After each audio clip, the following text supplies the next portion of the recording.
It is literally impossible to buy a house right now. What if the old American dream was a lie? The American dream no longer exists, especially when there are significant disparities between the U.S. and other countries. Oh my God, I love going to work and working full time and still not being able to afford a house. I love that so much. Thank you. A lot of people my age are choosing not to have children just because of the state of both of these things over here. I explained that even if you can afford to feed a child, the pregnancy alone can cost tens of thousands of dollars, and if you can't afford to pay that, then the state can just take your baby away. We left the United States and moved to Senegal, West Africa. What's up guys, welcome back to my channel. It's _Kisaka is my channel name, and in today's video we are talking about something that has been a lot of people's mind. Most of people have been thinking about it. That is the American dream. It's the idea that anyone in the United States of America, no matter where they start or who they are, they can work hard and build a better life irrespective of who they are.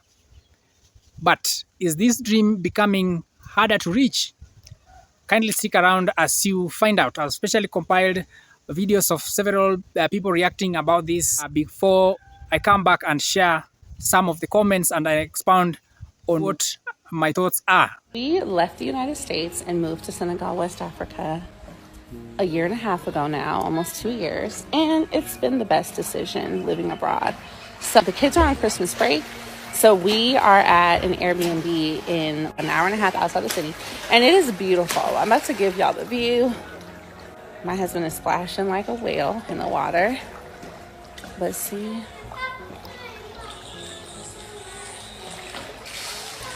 So we came out here with all 5 kids, hubby, my mom, the kids' grandma, our nanny, our cook, our good friend, and her son. But I say all that to say, sometimes the American dream is making your money in America, having your business, maybe working remotely, having your passive income stream, some real estate, some investments, and living in another country or on another continent. Don't limit yourself to feeling like your best life is only where you've grown up. Sometimes your best life is on the other side of the world. Sometimes your best life is a 10-hour flight away, okay? And you can always go back to the US, right? I go back and forth, but this quality of life, the experiences that I can have and that I can give my kids, it's not in America. At least not right now. At least not while the naked mole rat is in office. Yeah. Come on out here, guys. Come on. Ladies and gentlemen, at times it's not always advisable to attain the American dream in America alone. You can go or travel to other continents to achieve your American dream, or work in America and live elsewhere so that you can be able to own homes. If the ability to own home in United States is not that easy, you can come to Africa or go to any other continent of your choice where life is quite cheaper. Listen, if you still want to come to America because you believe in the American dream, let me tell you something. That dream died like 30 plus years ago, and now we're living in a dream that involves paying $10 for a dozen of eggs, paying $2,000 a month for an apartment in the ghetto that's about 700 square feet and it has no walls. And then if you want to go to university here, you're looking at around $100,000 for a 4-year education. That's on the low end. But in those 4 years, you might get shot because everyone seems to want to shoot each other for some ungodly reason. Then you're going to graduate thinking, oh, I graduated, I have a degree now, I'm going to get a good job. Your good job is going to pay you about $40,000 starting off, maybe, and then they're going to say you're going to work 40 hours a week, when in reality you're going to be working about 50 plus hours a week because they're going to guilt trip you in by saying, we're a family, we're a team, we help each other. And they're not going to pay you overtime for that, because why would they? If they get your help for free, why would they pay you for that? Okay, then there's no work-life balance. That company you're working for now doesn't want to give you vacation days until like maybe your 2nd year working there, and those vacation days are maybe 4 days out of the whole entire year. That includes holidays. All right, then if you're sick, too bad, you still have to come to work. Okay, then if you want to buy groceries, your groceries are going to be your whole entire paycheck because no one can afford to eat here anymore. Got it? I go to the grocery store for 4 things, it's like 50 bucks. I'm just saying it sucks living here. I don't want to live here. I want to leave. So maybe you should rethink your whole American dream because it's not what it's all cracked up to be. What if the old American dream was a lie? What if us not being able to afford to buy homes is here to serve us? So that way we're not locked in and trapped like our parents were. It was buy this house, get this job. For some of them, they have been miserable since they were 30. And now they're 60, still doing the same miserable. This textbook analyzes the American dream from a German perspective. I wanted to read you a particularly powerful paragraph. One thing that it continually asks students to do is to analyze the persistence of the myth of the American dream, especially in light of the fact that, quote, that for many Americans there is no more chance of ever making it. The examples of eminent Americans from the past and the recent present help to explain the major function of the American dream. It is a national myth which connects the present to the past and which also contains a promise for the future. The myth is that it is within the scope of every individual to uplift himself or herself, to move up the social and economic ladder, and partake in the endless opportunities. It's in quotes. The function of the American dream may then be summarized as follows. It establishes role models for the ordinary man or woman and thus upholds current social beliefs and structures. In other words, pretending like the American dream exists functions to keep things the way that they are. In the last few years, I have watched America completely shatter my idea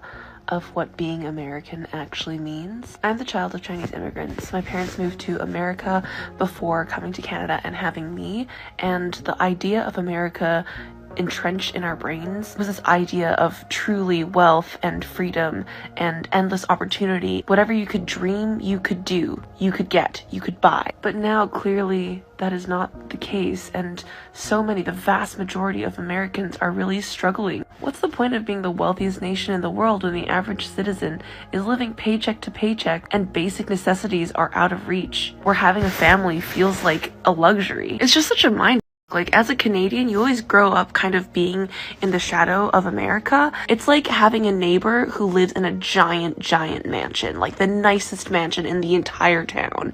And everybody tells you about how amazing that house is and how beautiful it is on the inside. And everybody living inside is really happy and really rich. But then you learn that actually the people living inside that beautiful house are all really struggling and oppressed, and all the money that they work hard to earn goes to the owner of the house, and everyone else living in it are basically indentured servants. And you know, I'm over here in Canada across the street, like, my house isn't as pretty and it's not as famous as your house, but the whole image, the whole American dream as an outsider, as a Chinese Canadian, is just like shattered. It's actually really heartbreaking. Of course Canada has its problems. Don't even get me started on Polyev. Oh my god, he's Trump Jr. incoming. Oh god. Just growing up with both the Canadian and Chinese sides of me, really venerating and romanticizing this idea of the American dream, it turns out American exceptionalism actually is a myth. We're all struggling around the world. In the club, we all working class. America is not a bed of roses as some people do perceive. There are some people who came to America to work, but now they're in tears because the American dream is no more, or it is hard to achieve. When I was their age, I was making less than $10 an hour, and I could afford to live on my own. Now you have to be making six-figure salary to get a decent, tiny little place to live. Make America great again is a bad thing. You took my tip away. I didn't mean to disrespect you. It's my livelihood. This is how I make my money. I think it's super disrespectful for you to treat me that way. County that overwhelmingly supported Donald Trump is about to lose its largest employer directly because of Donald Trump's policies. Now, this is Greene County, Tennessee, which is home of Artisan and who is the only supplier of penny blanks to the U.S. Mint. And because of Donald Trump's policy to eliminate the penny, they are on the verge of going out of business, which means everybody there will lose their job. Now, there's a trickle-down effect because the people that work there make the money to keep the other businesses in the county in operation. Now, they're begging Donald Trump, please, to reconsider this decision to eliminate the penny, but Donald Trump isn't listening. Some folks who aren't feeling Trump's optimism right now are American farmers, and they are stuck in the middle of all of this. Frank, who did you vote for president? Mr. Trump. Right? Trump. Mr. Trump. If the election were today, Frank, would you vote for Donald Trump? No way. Couldn't happen. No. You voted for President Trump. So now, in this moment, you say you're in a free fall. What is your message to him? So I'm off the Trump train. Where I'm going for now is I got to protect my business. Look at that most recent press conference in the Oval Office. Who was talking? Elon. Elon was running his mouth while his kid picked his nose beside the impotent commander-in-chief. And that is not good. That's not good for any one of us. America is being played by the world's richest man. Let's be clear. There's not a voter in America that doesn't want to get rid of waste, fraud, and abuse in government. There's not a Democrat or Republican or independent out there that's just like, yeah, let's let the government waste all of our tax dollars because who cares? Everybody wants the government to be responsible with our money. But what Elon is doing with our agencies and departments has nothing to do with our money and everything to do with his money. If we really wanted to save money, the very first agency the newly minted Department of Government Efficiency should have audited would have been the Department of Defense, since it's the second largest category of government spending, and the Pentagon has failed its annual audit 7 years in a row. In fact, it hasn't passed an audit since the Department of Defense became required to have audits because they couldn't fully account for where their money was going. But did DOGE start there? No. DOGE started with USAID and the Consumer Financial Protection Board, and they're all up in Treasury and Transportation and the EPA. They started with the agencies and departments that are specifically connected to Elon's personal wealth. Not yours. His. Just had a really long conversation with someone that lives in rural China, and oh my god. They had a lot of questions about the way things work for poor people in the United States, and so the conversation started asking about land and whether or not we were allotted a specific amount of land for farming when we're born.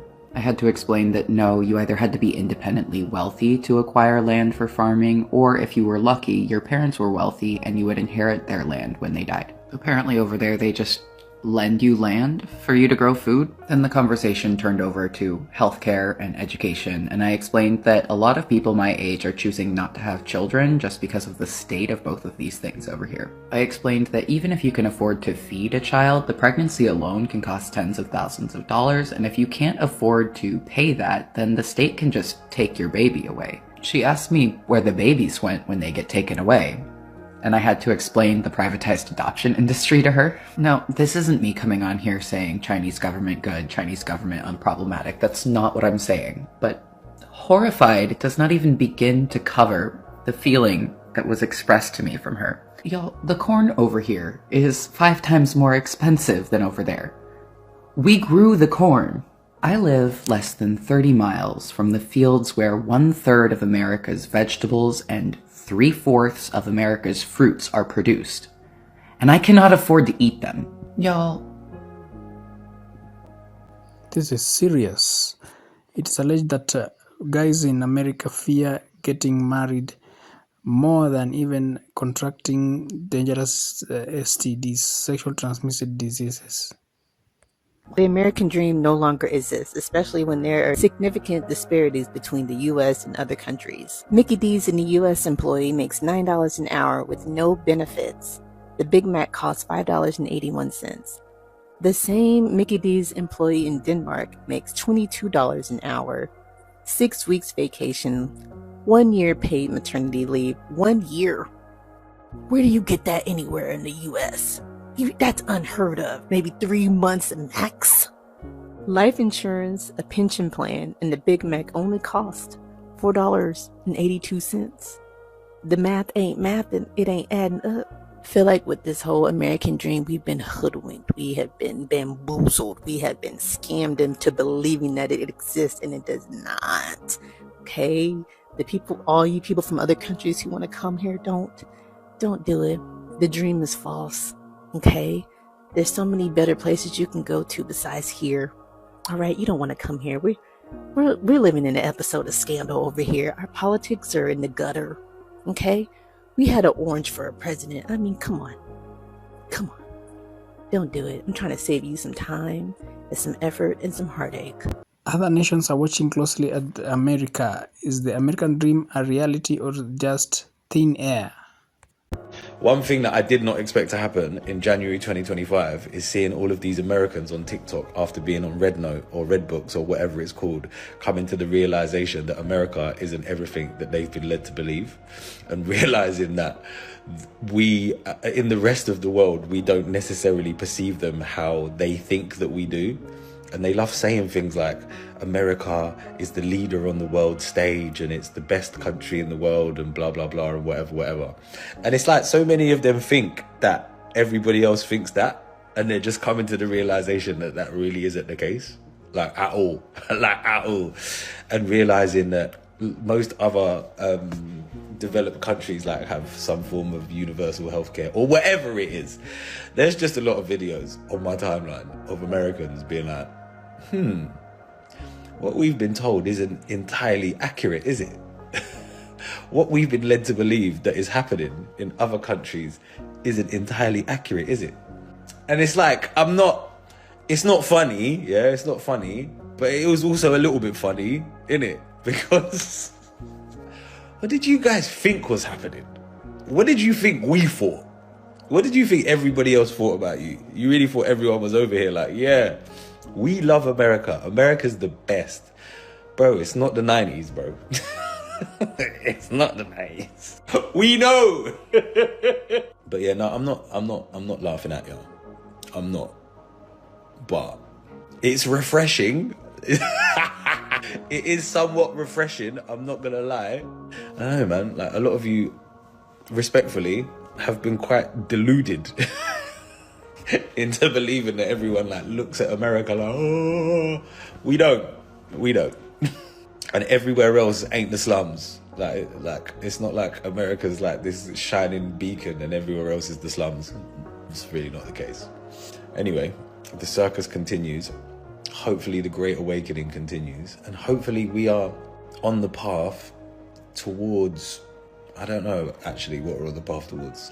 There's too many mad things going on, but hopefully there's something beautiful on the horizon. A lot of people cannot make progress financially because they are house poor and they probably don't even know it. Being house poor is when you own a home that you cannot afford. What does that look like? When you have a payment that is a very big percentage of what you make monthly and all you can afford basically is to pay the mortgage. By the time you cover all your house expenses, you are basically left with nothing. I think it's important to talk about this because people are under the impression that as long as you own a home, you're winning. And that is not the case. If you are owning a home stressed out because by the end of the month, you have nothing left, you cannot afford that. That is what we call you bought too much house. With your monthly income, you should be able to pay your mortgage, set money aside, invest, basically still have a life, right? And not feel like you're drowning and not feel like you can't breathe. The biggest, smartest way to do this is waiting to buy a house when you are ready. Not when the pressure is, when are you going to buy a house? When are you going to buy a house? Oh, everyone buys a house when they get married. Why aren't you? No, you need to buy a house when you're ready. Doing this when you're ready looks like this. You should be debt free. You should have an emergency fund, and you should aim to have a really good down payment. 5, 10, 15, 20% down. And that will give you margin. That will give you breathing room. That will make sure you are doing this the right way. So don't let anyone pressure you into this. Buying a house is the biggest expense you're ever going to make, at least for most of us. It is literally impossible to buy a house right now. I currently work 3 jobs. My girlfriend works 2 jobs. We have a bunch of money saved up, and I still cannot buy a house. Otherwise, we'll be completely house poor. I am so sick of this. I'm so tired of it. We've been working so hard for so long. Both of our credit scores are 700 plus, 720 plus, and we're working our butts off. All we want to do is start our life, live our life, and we can't do it. I'm so tired of it. And now we find out that the money that we've been paying for taxes all this time is going to stuff that it shouldn't have gone to.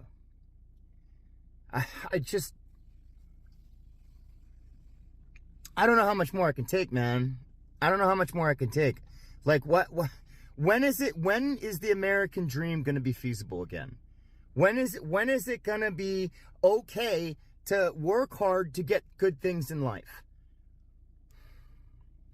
With both of us combined, 5 jobs, and we can't afford a house. I'm so done, man. Yo, I'm never gonna own a house. I just accepted it. It is what it is.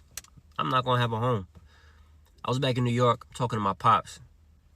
I said, yo, Pop, how much you pay for the house we grew up in Brooklyn? He bought the house in '96. And it's a decent house. It's not like, not really big. It's whatever. It's like a middle class, like 2-story, you know what I'm saying? Whatever. House was $150K. Crazy, right? Now, here's the next part. I say, yo, how much you had to put down for the 150? They had a deal for like first-time homeowners in New York City in the 90s. 3% is what you had to put down. I'm like, trying to do the math. He just stopped me. He said, yo, $4,500. This man paid $4,500 for an entire home in 1996. Like, yeah, I'm not going to own a home. Like, what? If that was happening, so my pops at 31 and me at 31, he not going band for band with me. You know what I'm saying? He can't see me, but he got a house though. And I tell you this, I'm never going to have that. It's not going to happen. So thank you guys for sticking around. One of the things that when you talk about the American dream that you can't do away with is the high cost of living.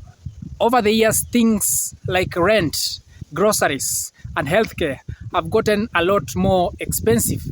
But irrespective of things becoming hard, the inflation rate from 2007, the time of recession, and also it was made worse during the corona period, wages are still the same.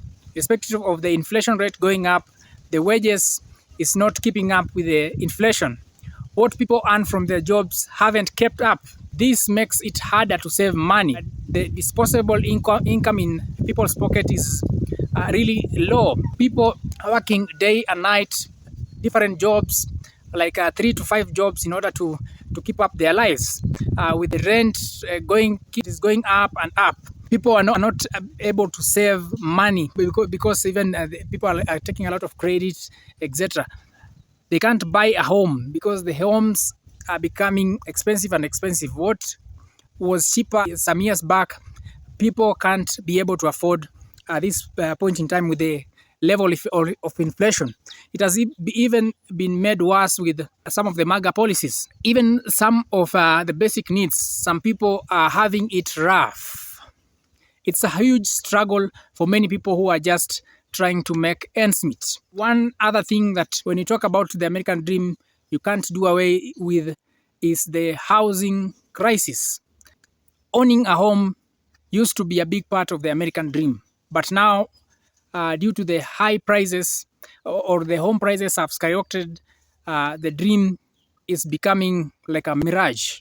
For example, in some cities like New York, the home prices have more than doubled in just a few years. In a span like of 2 years or even 3 years, the down payment that you could have paid in order to purchase a house, you find that it has doubled or tripled.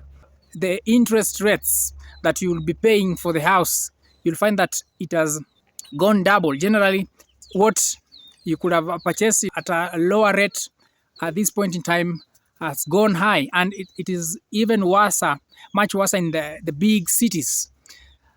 This means that buying home is out of reach for a lot of people, especially young adults who are just starting their careers.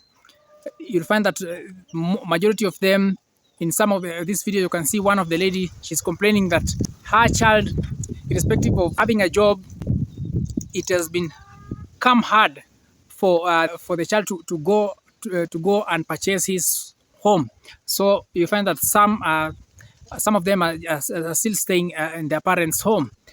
Some even are hoping for, or they're preferring to rent out their houses instead of purchasing, because it is even near to impossible. And with the high rate of inflation, and also, when you purchase the house, especially on mortgage, you'll find that as you pay the interest rates of the mortgage in addition to the principal amount, and also you'll be paying the taxes and also maintaining the house. You have taken a mortgage, and at the same time you have to maintain the house so that nothing bad can happen. And also there are some people in places like LA during the recent fire that the natural calamity of fire. Imagine if you would have taken a mortgage and then your house end up in such a mess. It's so bad. People I just even preferring just to stay on rental houses instead of purchasing the houses, because the cost is just way too high. Then we have the student loan debt. This is one of the problems that is making the American dream to be so tough. More and more people are going to college to get better jobs, but that education often comes with a huge price tag. In fact, a student loan debt in America has reached over $1.7 trillion. Many people graduate with a lot of debt, and it can take years or even decades to pay it off. This makes it harder to save for future or achieve goals like buying a house. And as I've said, with the high prices of the houses, some people end up being house poor. They end up spending, living above or spending above their normal, above their means. That is, at the end of the month, the amount that they end paying in mortgage is so high, making them to be house poor. They have the house, but the cost that it is taking them to maintain the house is so high, because they have to pay for the AC, pay for different bills, electricity, water, insure the house, and maybe they're working day and night, several jobs in order to cater for that. One other thing is job insecurity. You have just seen from some of the FAFO videos, people are complaining about unemployment. There are some jobs, there are some federal jobs that some people are enjoying, but now that it is in power, some have been rendered or maybe they are being seen as non-essential jobs. So thousands of federal employees have had to lose their jobs. There are also some people who temporary protection status have been removed. There are some illegal immigrants who are there working on manual jobs and these other low-scale jobs. Because of the policies that are currently in place, a lot of them are in danger. They have to go back to their countries. Some have already been deported. Some who maybe are there illegally are living in fear. You know, because of the American dream, a lot of people tend to try and find a way to the United States in order to make their life better. But with this problem of job insecurity, many jobs today don't offer the same stability that they did in the past. A lot of companies are shifting to part-time or temporary work, which means fewer benefits and less job security. Companies are coming up with devising ways so that they can reduce the cost of labor. And also, some of the companies, especially some of the blue companies, are devising ways of maybe, especially in the manufacturing sector, they tend to take their jobs to some other countries where there's cheaper labor. You can find some phone manufacturing companies, even iPhone. There are some parts that they source from other countries. Instead of using the labor in the United States, they outsource some of different sectors in other countries so that they can reduce on the cost. With the companies shifting or employing part-time or temporary work, it means fewer benefits and less job security. This actually makes it harder for people to plan long-term and feel confident in their future. And then there's the growing wealth gap. The rich are getting richer while the many working families are falling behind. The current administration, there are some people who are alleging that you can see the people who are in power, majority of them are billionaires, like Elon Musk and DT. So there are some people who are thinking that these guys are there to enrich their friends, and it is alleged that they are there to enrich their friends and their businesses. The top 1% of people in America now own a large proportion of the country's wealth. This creates an uneven playing field where it's much harder for people in the middle and lower classes to move up and achieve the American dream. So in conclusion, I'll leave this question. Is the American dream still achievable? Well, it's definitely harder than it used to be in the past. With the rising costs, the student loans, the insecurity in job, and the growing wealth gap, many people are finding it tough to make progress. Also coupled with some of the policies, some people right now have lost the jobs, and also it has trickled down to even other countries. And you know, America being a country where a lot of people come there, there's some jobs like USAID that as we speak, there are some people who have been rendered jobless because of some of the policies. But this doesn't mean it's impossible. It doesn't totally mean that the American dream is unachievable. There are still ways to work towards a better future. And it starts with understanding these challenges and finding new ways of tackling them. So this has been the video for today. Thanks for watching. Let me know on the comment section if you think the American dream is still alive or it's becoming harder to reach. Don't forget to like and subscribe for more content like this. Until next time, God bless.